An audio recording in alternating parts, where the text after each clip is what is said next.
Good afternoon, everyone. Welcome back to another episode of Speaking Legally, where the legal meets the cultural, with our two legal experts, Royce Russell Esquire and Edward Pichardo Esquire. My name is Dr. Stacey N.C. Grant. I want to welcome you to the show. You know that we've been here with you throughout all of what we see transpiring each and every day in real time.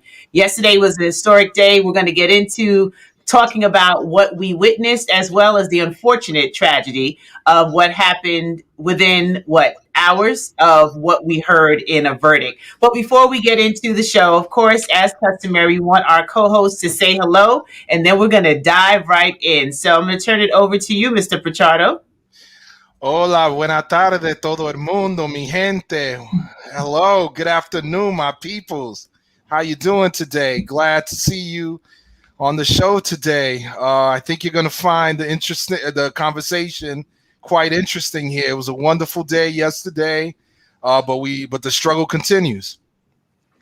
Absolutely. And Mr. Russell, over to you. And hey, Rolanda. Welcome to all. Thank you for joining us for another segment of Speaking Legally, where the culture and the legal meet. And this is what we're going to do for the next hour.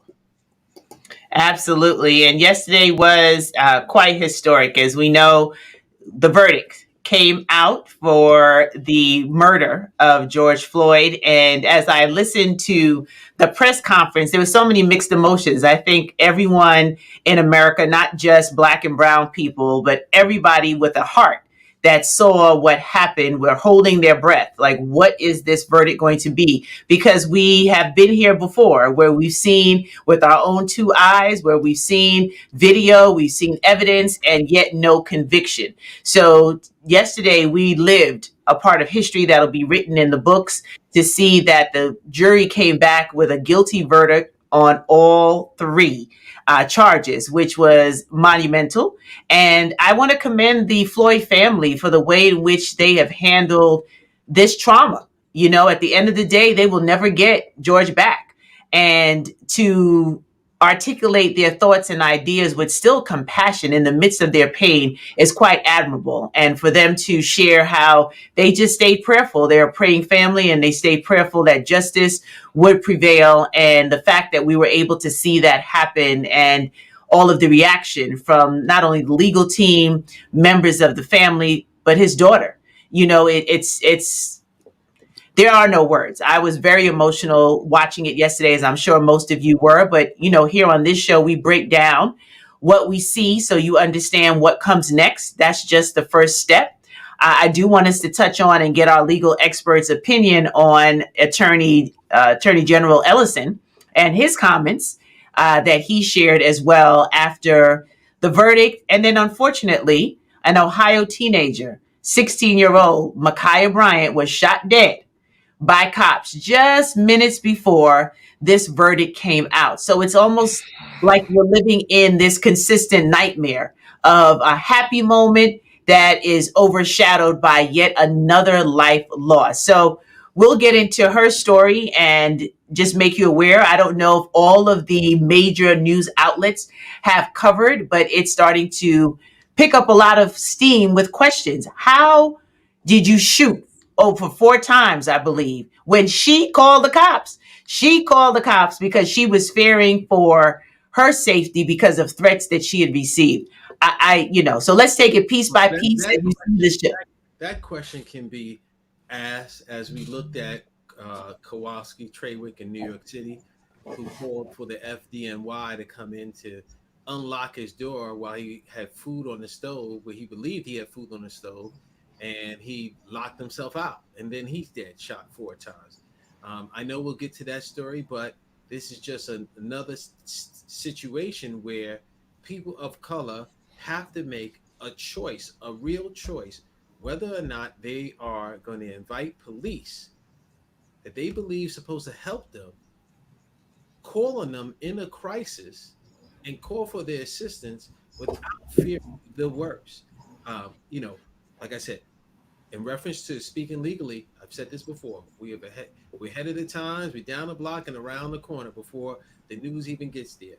And when we look at the example of what we have here, this picture right here, this this picture right here is so telling. And why so? Go Mr. Russell, one second. The audience is saying, "Hey, Jason, thank you for tuning in." That they can't hear you as clear, so let's just see if we can make sure your microphone is at maximum because we don't want anyone to miss what it is that you are saying.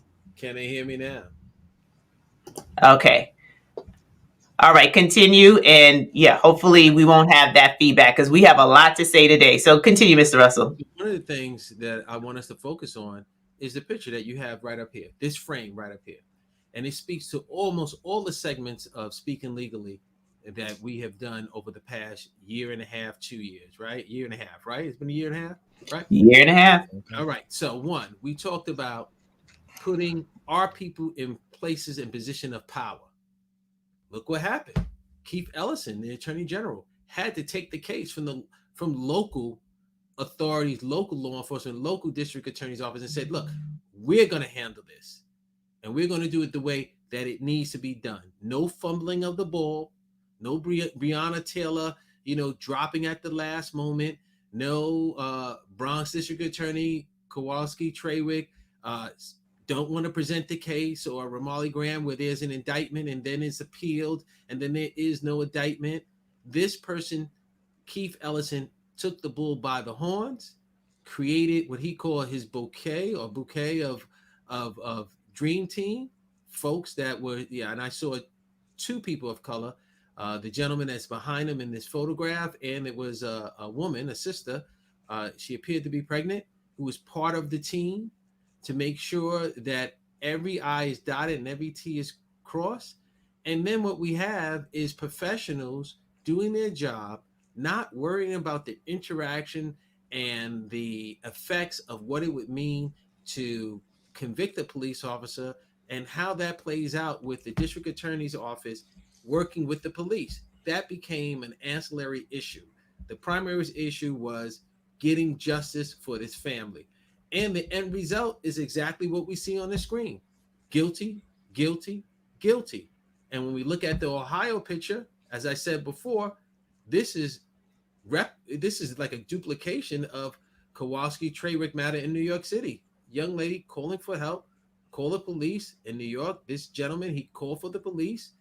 And this asphyxiation with having a knife that police have when they're not in danger. And then the end result is death. Is unexplainable. It's unexplainable in New York. It'll be unexplainable in Ohio. And what is most unexplainable is that the mayor in New York has so much to say about what is going on in other states that I thought New York was the trend-setting city and state. We're behind the times in following the trend. When we have all these cases of excessive force, wrongful death, and we have collusion and preclusion of getting any discovery, any material that can explain what actually happened. And if I'm lying, I'm dying. Go ahead, Ed.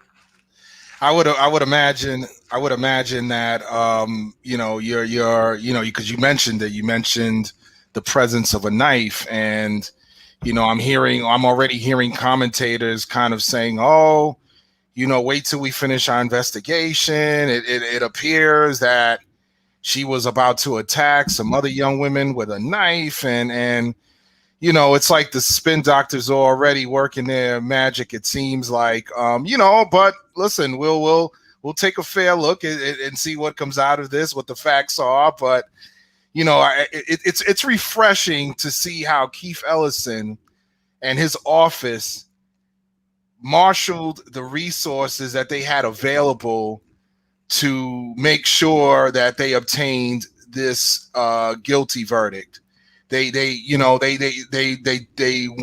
went all out, is what I'm trying to say, and that's something that you often see missing. First of all, they took it from the local prosecutors, and what you normally see in these local prosecutors, because they have this conflicting relationship with these officers, they don't marshal all the resources. They don't go all out and do what needs to be done to first secure even the indictment, and then after, if they do happen to get an indictment, then it's like, well, let's see if they're going to go all out during the trial. it's always a concern. And you know, and even then, you know, folks were sitting, you know, it was a nail biting moment, you waiting to hear what the verdict was. I mean, once it looked like, what, I think 10 hours had elapsed in terms of deliberations, and the jury said, listen, we're ready to, you know, we have a verdict. It was like, whoa, if they're coming back that quickly, that definitely sounds like, you know, there's a guilty verdict in there. And, you know, sure enough, there was. And, you know, and then right after that, you then see this former police officer get treated like so many defendants, most of them African American, Latino, of color, get treated. You know, come on, turn around, let's get those cuffs on, let's you know, And you know let's what? go. And that was a very, very, very telling moment for me, in that the jurors came back quickly, so that was an indication of guilt. That doesn't necessarily, or at least an indication that the verdict would be guilty. I didn't hang my hat on that because I've tried many of the case, and Mm-hmm. a variety of reasons why people come back and jurors come back fairly quickly. But I was close to the finish line in that this is going to be a verdict of guilty. And so my mind immediately fast forward to, okay, how is he going to be treated? Because remember, he was out on bail, right? Yeah. And we've seen plenty of cases in the federal system and in the state system where, even though there is a verdict, they're kept out into sentencing, they being a defendant. Yes. And in some cases, they're kept out until they exhaust their appellate, Exactly. reviews. Absolutely. And let me just tell you, as bright as white and white as bright, there was no history that I can fall on to say that this would not be the case. Right? Yeah. I can fall on to say that he was going to be remanded. So my brain was already like, all right, what's going to be the next step? Let me see, because one, to the law enforcement discredit, and once again, looking at law enforcement from a cultural standpoint, they were already barricading and making sure that every place in Minnesota was safe from looting and rioting, because the anticipation in that this would go the wrong way was in the air, which only made a person like me, who was confident, a little shaky. Because why are you boarding everything up? And I've tried enough cases that I know that the court officers, the judge, the deputy, and some other people already know what the verdict is before the verdict is read. Already know.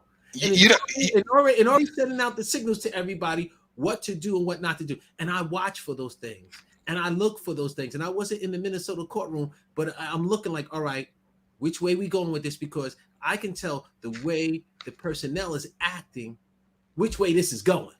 Well, you know, it's interesting that you mentioned that, right? Because I was having a conversation with a good friend about this. They, you know, he was also talking about, oh, they boarding things up and all that. And I said, man, you know what?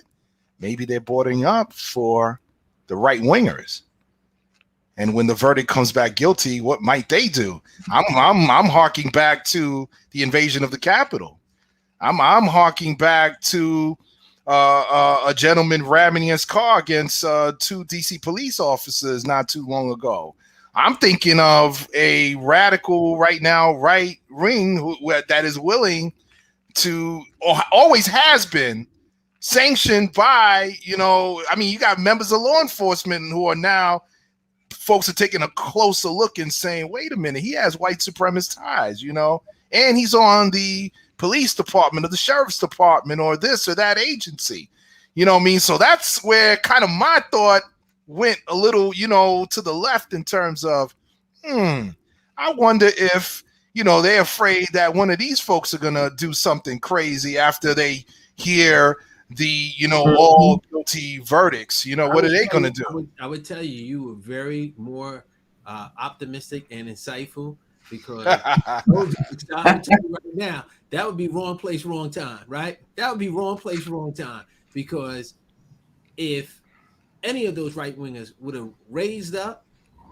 because he was found guilty amongst all those people that were waiting for this verdict to happen, Yeah, that wouldn't have been. That would And have the crowd was a mixed crowd.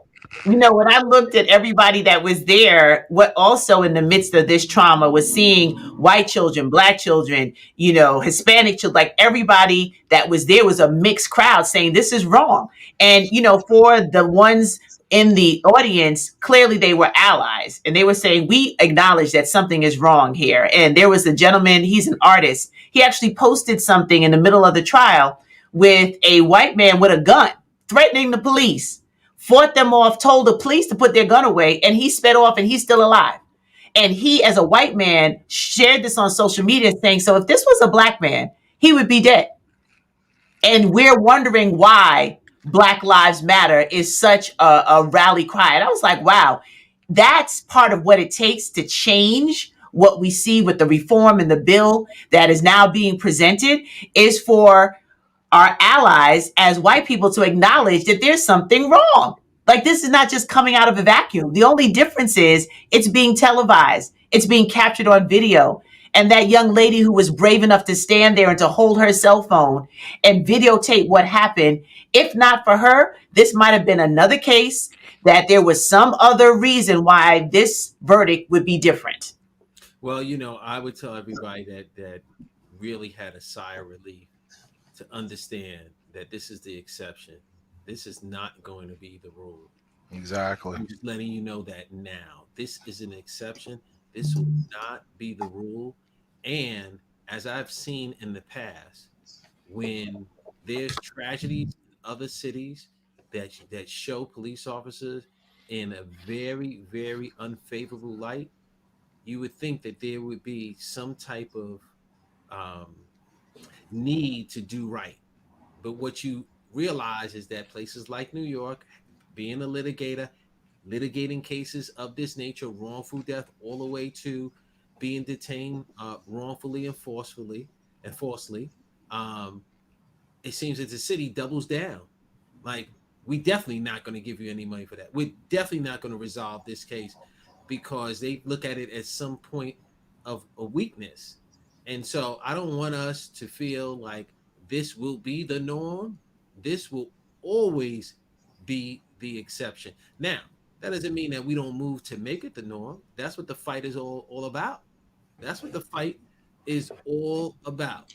Absolutely. I mean, listen, like I said earlier, the struggle continues. You're absolutely right. This is very isolated. What people need to be concentrating on is creating the conditions for turning this into the norm, not the exception. And certainly here in New York, what ends up happening, what I see happening is that there's this fear mongering that's engaged in by law enforcement trying to scare the citizenry into believing that if you don't allow us to act with impunity, then, you know, you're going to be subject to all types of horrible incidents where we're going to not lift a finger to keep you safe. There was some statement that was put out by the head of the Sergeant Benevolent Association, Mullins, saying, now you understand, fellow officers, that you are not to do absolutely anything outside of what's exactly required. And if you are, you need to be very clear that this is an order coming from a superior and making sure that it's well noted. Like, come on, man. What are you trying to do? We're trying to, fraud you trying to perpetrate. And Well, I want to just on that note, I want to just share this because I think it's very telling when we talk about why we have issues. So let's just play this real quick. And it's let me see if the volume is up so you can, because you have to hear this. I need you to relax for me. I will shoot you because that's a threat. Let go of me! You just put your hand on a gun, sir. And yet people have the nerve to say that all black people have to do is comply.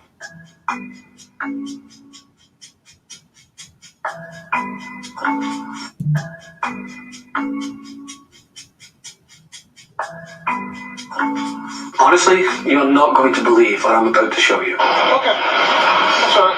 Just keep going. Just get the right foot. Put your hand on the stool. No. Hey, get out of the car, man. You got a gun right there. Whoa. Get out of the car. There's rights to this. Get out. There are rights to this. There are rights to this. Get out. Right there. It's open. My hands are up. No, you got it's on body cam. You have body cam, sir? You have body cam. Do you have body cam? You have body cam, sir? Put your hands over your eyes. I will send this dog on you. I will shoot you. Don't do it. Hey, you have rights. Your hand. You have rights too. You have rights too. Don't you dare. You have rights to get out. Don't you dare. You know that. You know that. You have a right. Hey. Yes, I do. Go. What I need you to do. Hey, you can't drag me up. This is also a constitutional body cam request. You can quit yelling so I can talk to you. I'm not going to bother anybody. Don't do this. Don't do it. Don't. So to recap, he refuses to put his hands on the steering wheel, refuses to get out of the car. He puts his hand on his own gun. He twice threatens to shoot the cop. He closes the door and speeds away, and he lives to tell the tale. I'm not saying that this suspect should have been shot. In fact, the officers in this example show quite remarkable patience and composure. And then that leads me to the question, why isn't this shown for all? Think about it. How can you possibly watch this video and not think about the cases where black suspects are shot and killed for being way less threatening than this man behind the wheel? What this video and many others like it tell me is that police have the training. It just seems they pick and choose when to show restraint and when to exercise lethal force. Powerful, right? What this video also shows. Get out of the car, man. I'm going to stop showing it for right now. I just wanted to show that beginning part again, only because, are you kidding me? Are you kidding me? He threatens them. He has his hand on a gun. And he still gets away, and he lives to tell the story. Well, Really? this is where the cultural meets the legal, right? Why do I say that? I say that because it's an affinity issue as far as I'm concerned. They look like the law enforcement that they are engaging with. And what I mean by that, you got these white officers, they see this white gentleman who's in this car, and I noticed that the officer has his hand down, he has the flashlight on, there's no hand on holster, ready with the hand trigger, ready to shoot on any sort of furtive movement. There's a lot of talking. They're allowing this gentleman apparently to put his hands on his gun. I think I heard him that he threatened. He had a dog, I think, in the vehicle, an animal that he was going to sick to them. I mean, you would never see that level of restraint being exhibited by any member of law enforcement toward a black suspect or a suspect of color, even if the officer is black or white, because that's another thing, okay? Because many people have taught, in the 60s and 70s, 50s, they would say, oh, there has to be more, law enforcement of color on the force. And, not even that has made a difference either to a certain degree. We're still getting shot down, no matter how many, black officers come onto the force. It seems like, when it comes to us, it's the mindset, the cultural mindset of who they're dealing with. They basically, I call it, they animalize us. We're no longer human anymore. And this is something that you see in war normally. I heard an interview of some former soldiers many years ago, and they were asking them, it was kind of like a psychological analysis. They asked them, well, how did you think about your enemy? And what they expressed was that they trained us to believe, or we came to the belief that our enemy was not human anymore. And that's what allowed us to be able to exercise lethal force. And I think with many officers with this us versus them, the them is people of color. It doesn't normally include, whites. It include the us versus them is them being, in the 80s, you had all these movies of these guys with these long dreadlocks running around with a Uzi and this mindset of the streets are out of control and they're violent and the criminals are better equipped than us. You see the characterization and portrayal of these Latino cartel criminals with these sophisticated weapons and stuff. All that is cultural, and it creates a mindset and a psychosis and a belief that they're dealing with somebody that's not human, and that's why they're able, with just very little prompting, they're willing to just exercise this lethal force. In your case, Royce, you said it last week. A taser in one hand and a gun in the other. Like, we're at the OK Corral and we're shooting and we're like gunning. We're in the middle of a war here. I mean, come on. I mean, and I brought the image back up. To add to your point, I think that's the mental makeup that we know is historically there. But what we also look at, and this goes back to just parenting 101. If there is no consequences for your actions, the actions will be repeated. End of story. And what is so, I guess, gets me hyped or may anger me about this video, it's not so much the obvious, the dynamics of what's going on white and the symmetry, and he may be connected to someone in the classism, and the, he looks like me. All of that you put in the barrel, because we talk about that from sun up to sundown in cardiac arrest, right? Mm-hmm. It is that this video would not get any airplay if it was produced by Black folks showing this. A white boy got to show it. Then it gets some airplay. Then it has some validity. Then it has some like, oh wow, Then it's looked at from a different light. Then it's looked like, oh man, even white folks even see what's going on. and he's Scottish, so he's not even American. He's a Scottish actor, I believe, or a musician who's looking at what's going on. So I'm like, wow, to see this, and they have a flashlight in the car. It's about humanity. They're scared. And when I say we don't put every law enforcement in one box or bag, right? Because we understand there are people who truly take the oath to protect and serve. And then there are others who the blue wall of silence has allowed so many things to happen. And if you're not a part of the solution, then you're part of the problem, which is the unfortunate truth.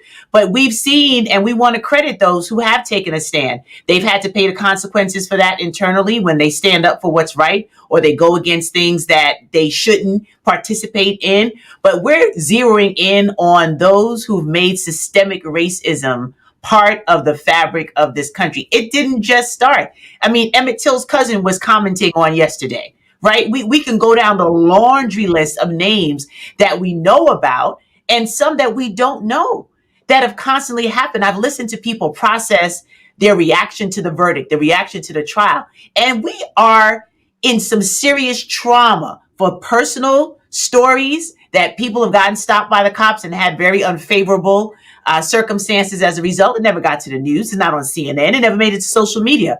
But their image of the cops, they don't feel like they're there to serve and protect, because when they see Black and brown, they immediately get nervous. They're scared. My husband said they're scared of us. He was walking through the neighborhood and there were some cops standing on the corner. I guess everybody was just bracing for what was going to happen in the country. And a car drove by with loud music. He said you could have seen one of the officers like jump out of their skin, like, you're in an area where culturally we play loud music. So how are you going to be so unnerved because there's a car pumping music passing by?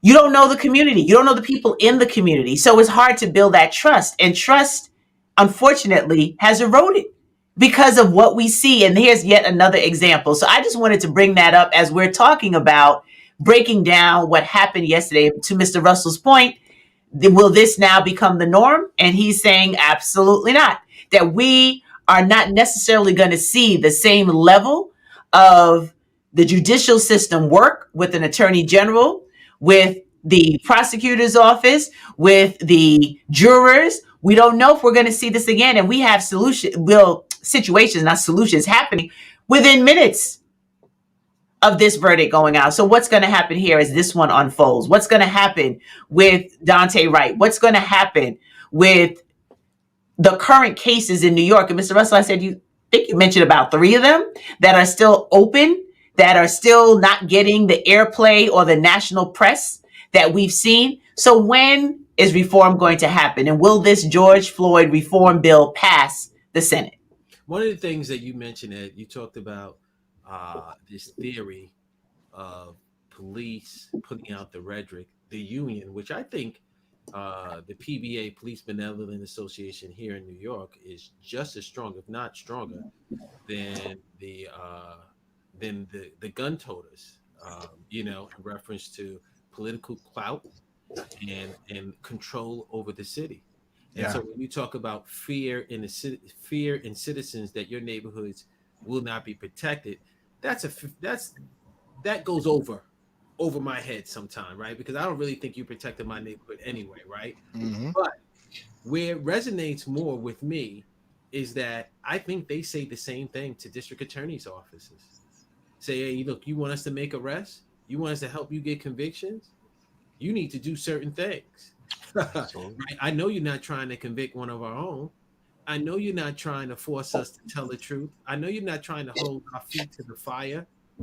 I know you're not trying to do these things that you need to do to have a just and a public that feels safe, right? So I think those threats go over and beyond the communities, whether it's Bronx, Brooklyn, Queens, Manhattan, and it's infiltrated and embedded in the law enforcement agencies that have to carry out the heavy stick when you do wrong.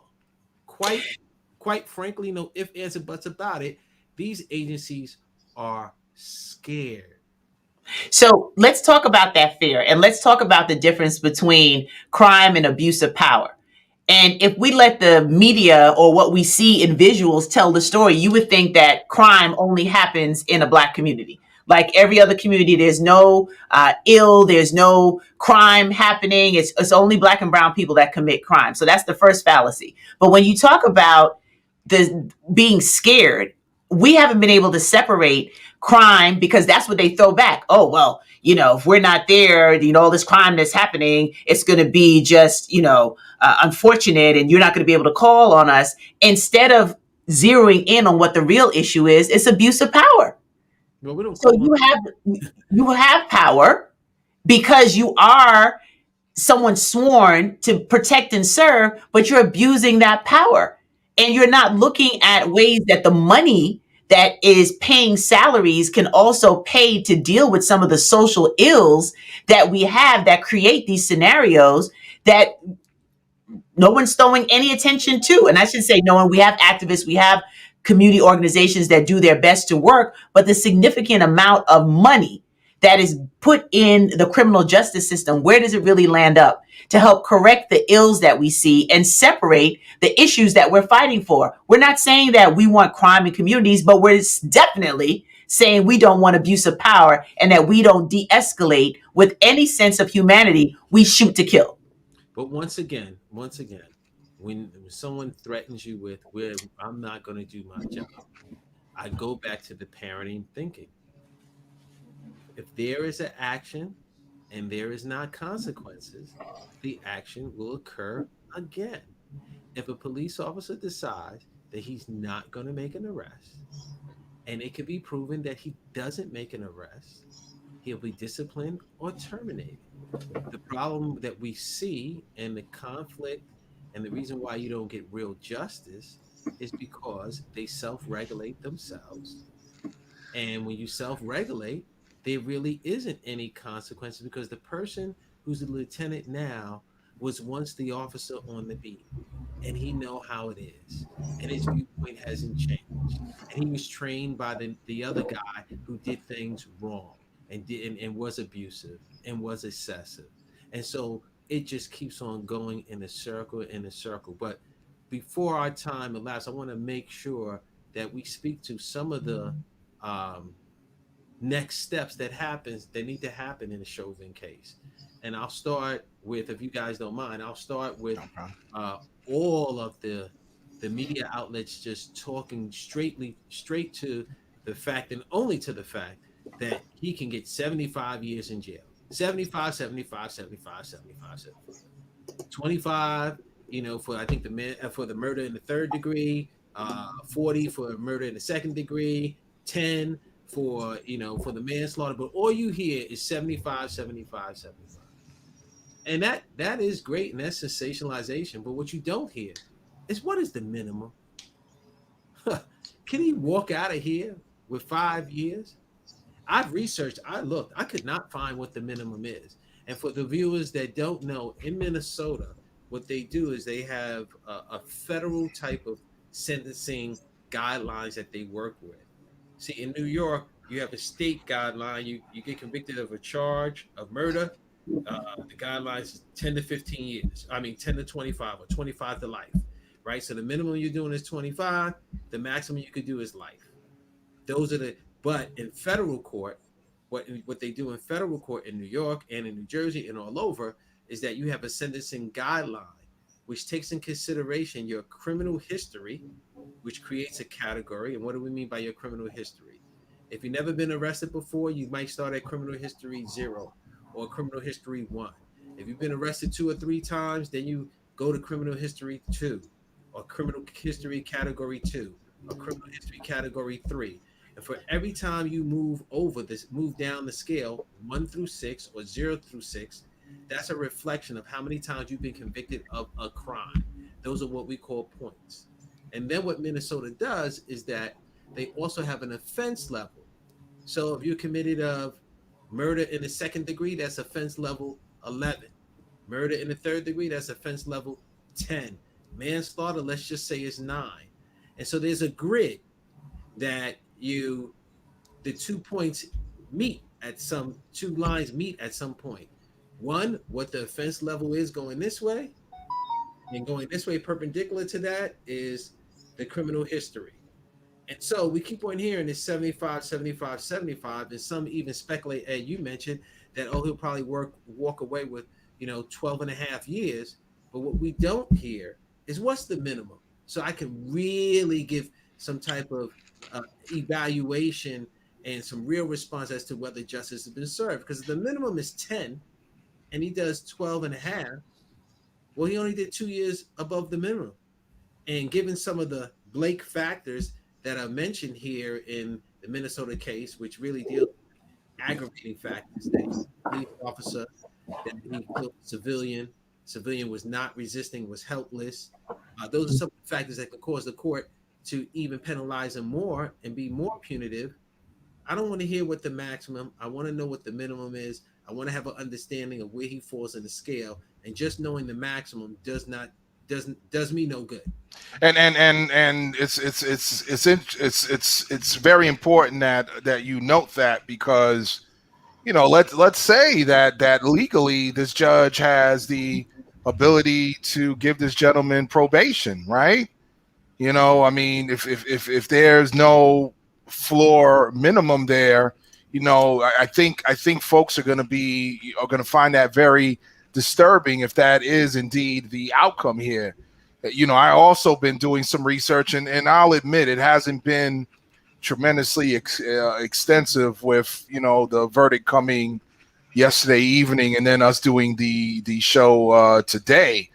A lot of folks are talking about the 12.5 because presumably as an officer, Derek Chauvin doesn't have a prior record. Certainly the prosecution has been mentioning a number of what you mentioned earlier, aggravating factors, and requesting a much more severe sentence than that 12.5 that's been bantered about, based on him being handcuffed and being vulnerable, the incident being particularly cruel, it being done in front of a minor, just the abusive nature of what occurred. So I mean, this is going to be a close watch, because the sentencing is supposed to take place within 8 weeks. And the next 2 months. That may change because, and this is once again educating the viewers on the legal side. You may have heard what they call a PSR, and what that is in reference to this case. In most federal cases, that's a pre-sentencing report, right? And so probation does a workup where they interview Chauvin, they'll interview family members, and they'll get an assessment that they'll present to the court. And they'll present that to the court, and they'll present that to the prosecutor, and they should present that to defense counsel, for which then the prosecution and defense can submit their own sentencing memorandum. For the defense, why the judge should only only sentence Chauvin to the minimum. That's why knowing what the minimum is important. That's the legal side. And the prosecution saying, no, no, no, judge, this is why you should sentence him to the full 75 years. Right? I'm also hearing. I'm sorry, you finish. I wanted to talk about then consecutive versus concurrent. Right.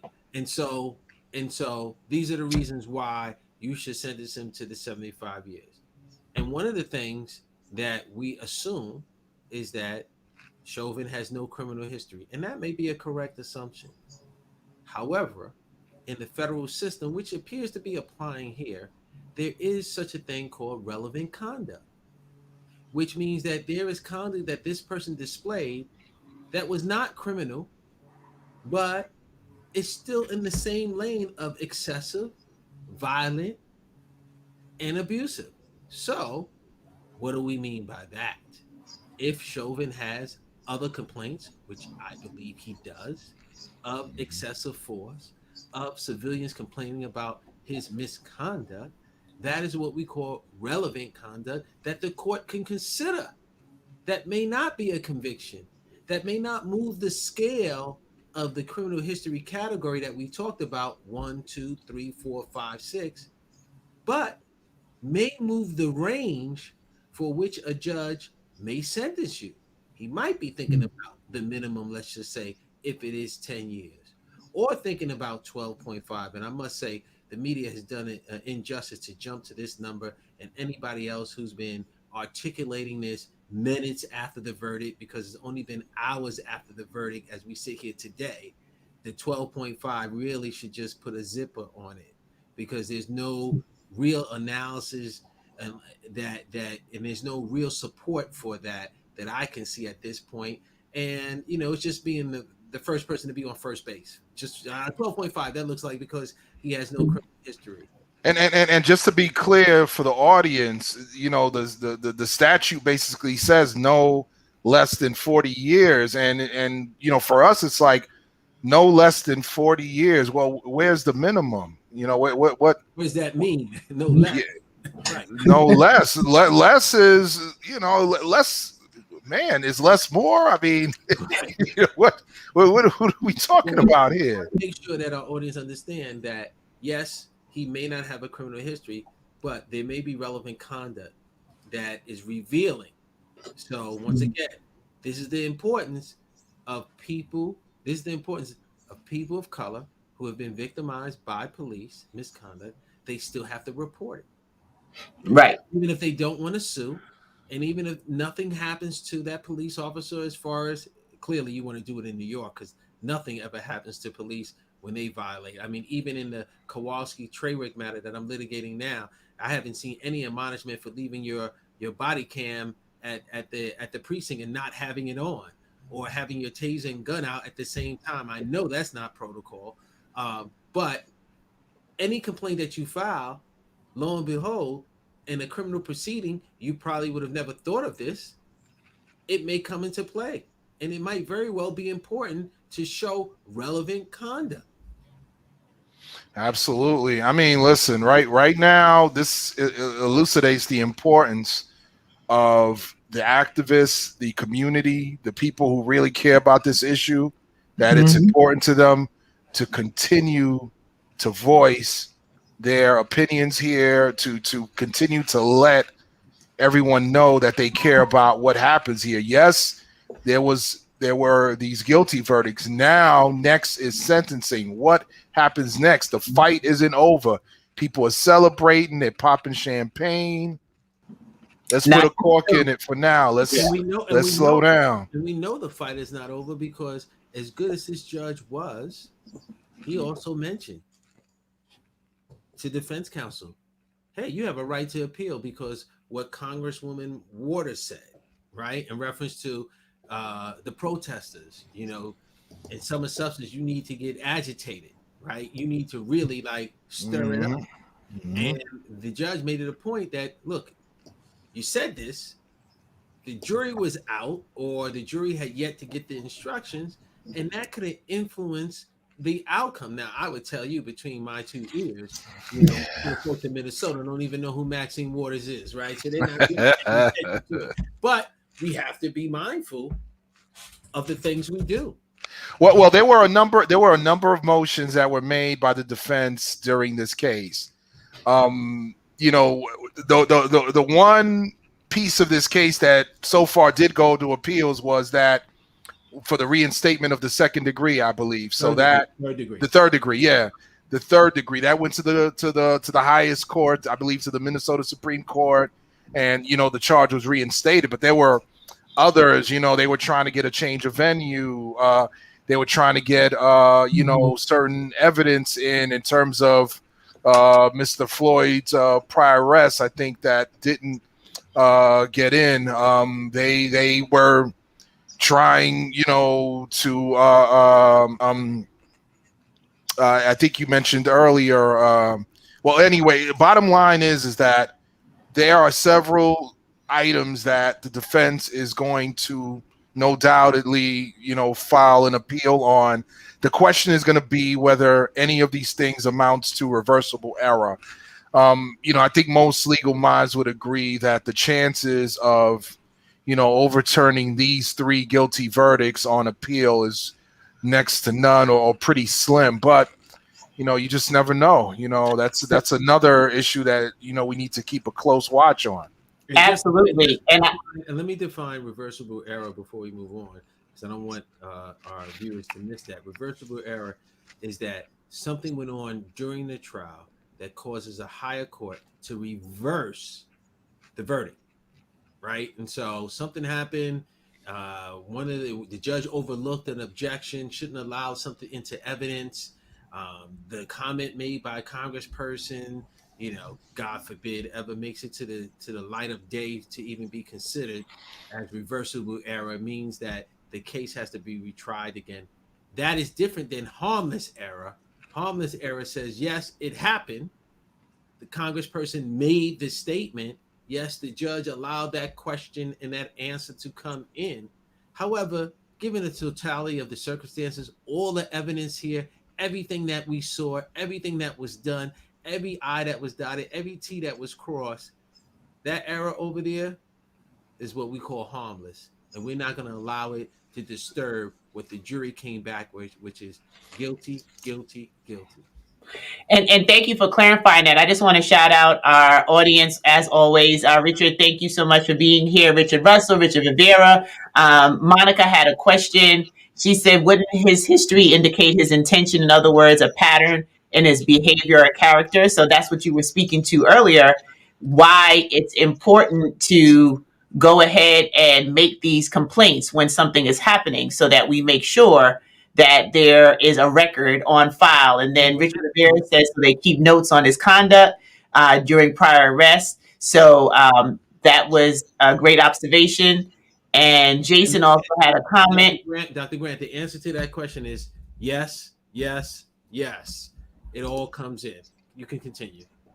Yep, and Jason was just acknowledging that what they were trying to bring in had really nothing to do with the situation at hand, you know, and that's where we see all of the pieces that get muddied in the water because they want to say, oh well, he was deserving of it because he was just, you know, a bad part of society. Like if you listen to what the pundits say on the other side, it would really drive you crazy. You got to temper how much of this stuff you ingest because we keep lumping in conversations that have nothing to do with the situation at hand, that he did not have to die for the reason why the cops were on the scene that day.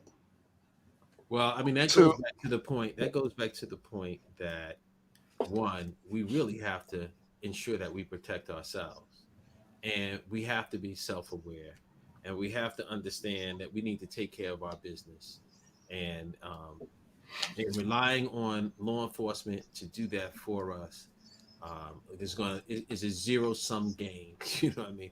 It's never going to work in our favor, and we need to understand that we sometimes have to be accountable for ourselves and protect ourselves. And I think what we saw here is that you saw a very brave, valiant, successful intervention willingness to say, you know what, I am going to intervene. One of the things when I do workshops, we talk about being a victim, right? How do you prevent yourself from being a victim? You vote, right? You intervene, right? You step in, you communicate, you tell your parents, you tell your loved ones, you tell the world, this is what happened to me. You know what I mean? Yes, you need to be tolerant of what it's like to be a police officer, and that understand that it might be training that causes them to take their gun out of their holster when they stop you and it's dark and there's only one officer. You know what I mean? You Mhm. do those things in order to not be a victim. You have to infiltrate. You have to become a police officer. Yes, I know the burden is heavy, but you have to change. We have to have change inside and out, right? And you have to make a difference. And here, all of that happened. Making a difference with the video, making a difference was the call. The intervention happened. You know what I mean? The communication happened. Voting happened because if there was no vote, Keith Ellison wouldn't have been in the position to do what he needed to do. So how do we not become a victim? We look to that acronym, VICTIM. We look to it and we do those things. And if we do those things, today would be a better place than tomorrow. And we will have protected ourselves and put ourselves in a position of power. And it's very meaningful what you're saying here, because as I've stated in the past, hope is eternal. All right. One of the things that I found refreshing about this case is the members of law enforcement who stepped forward and said, "Wait a minute, what he did was in no way in accordance with our training or with our policies." More I just in colors than not said that.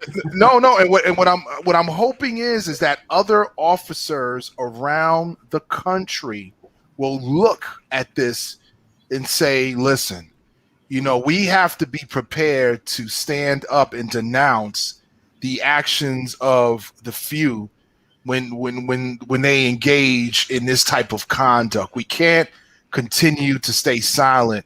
I hope this is the removal of a brick and many more in the blue wall of silence. There was a time where you couldn't get, and in many jurisdictions, right? You can't get officers, you can't get the police chief, the head of the detective division, all of those folks to come out and say, "Whoa, whoa, whoa, wait a minute. What that officer did was wrong. That's not how we're trained. That's not how we're supposed to do the job." And I'm hoping that this is a step towards that, because like you said, there has to be change inside, and there has to be change out. I've noticed in recent days they've been talking about the story about the female officer who jumped on top of a partner who was assaulting a person and ended up getting fired and getting her pension taken away, and then she finally prevailed in getting back her pension, and that story is coming out in the midst of all the noise, like, because there is a duty to intervene here. We got 3 officers now that are still awaiting trial in this case. Let's not get it twisted here. There's more to come. Time out. We don't have 3 officers waiting for trial anymore. They're about to plead out? They're about to plead out, baby? We got 3 officers getting What ready. What can you get me? Well, look, exactly, bro. That's another show. That's what we got. We got 3 officers that say, "Yo, how we gonna do this again? Which way we going on this?" And let me just add on a serious note to your point. To your point, I think also that we can't let everyone get away with, the media and our counterparts, white folks, get away with the cloak of law enforcement. And what do I mean by the cloak of law enforcement? This is just not a law enforcement issue. This is a racial issue. This is a classist issue, right? And so law enforcement officers that are white should be ashamed of Chauvin's action and should wear that shame, own that shame, and white people need to own that shame and own it. I mean, really own it. Don't be like, "Oh my God, I never saw this before." No, own it. Not just putting up a video. This is what a white guy. This is what he go do. I mean, own it. Understand Well, it. that's to be continued. We're going to push a pin in that to unpack what that looks like, and what and how these conversations that we need to have continue. But I just put this up for us to celebrate Danielle, I believe it's Darnella Frazier. She was the young lady that taped what we saw, and had it not been for her catching what she caught on video, this trial might have been a lot different than how it turned out. But it was the courageousness, something we've talked about here on the show, what you mentioned in your book about capturing information, about being brave enough to, if you're witnessing something that is not right, to document that, to call. And, it's just so much. And my heart goes out to the family once again, to the community, as well as ex-officer Chauvin's family. They might not have known he would have done something like that. So, there's never winners on all sides. There's hurt. There's a life that will never come back. There is still reform that needs to happen. The president and the vice president addressed the nation after the verdict yesterday with their continued commitment on the George Floyd reform bill that is before the Senate. So there's a lot. And like you said, there are 3 other officers that have to figure out what's next for them. And then we have real-time cases happening. And you would think that it might have just quelled a little bit, but this is not an overnight 2020 situation. This has been decades and decades and decades of oppression and systematic and institutionalized racism that we're seeing play out. We're just prayerful that with amplified voices, with real push for reform, we can see it finally change. And to Mr. Pichardo's point, one brick was removed, and maybe there'll be opportunity for more voices to come to the table who are members of law enforcement to help push this agenda. And Mr. Russell talked about owning it. So we'll unpack that in our next show. And Sabrina, thank you for being here. And hope springs eternal. That's all we can keep saying, that we will see the change. I thought Hope lived in building 671. I want to be able to go. I want to be able to touch Hope. I want to be able to speak to Hope. Internal, I don't know if I'm going to be around for it. But we need to make Hope from the projects to the suburbs. I need to touch Hope, because this internal stuff, young folks are not dealing with internal. That's it. They're not. And I applaud them for that. It has to be, one thing about immediate gratification, it seems it has run the whole course, from whether it's getting a job and want a high salary to we want reform now and not later. And I'm all for that. All right, Mr. Pichardo, your final words? As Dr. King once said, this is why we can't wait. Okay? This is urgent. We need change. And so change we will have if we work hard for it. Peace. All right, everyone. See you next week, 4 p.m. Eastern Standard Time. Every Wednesday, Speaking Legally, where the legal meets the cultural. Bye-bye, everyone. And thanks so much for tuning in and your comments and engaging in the show.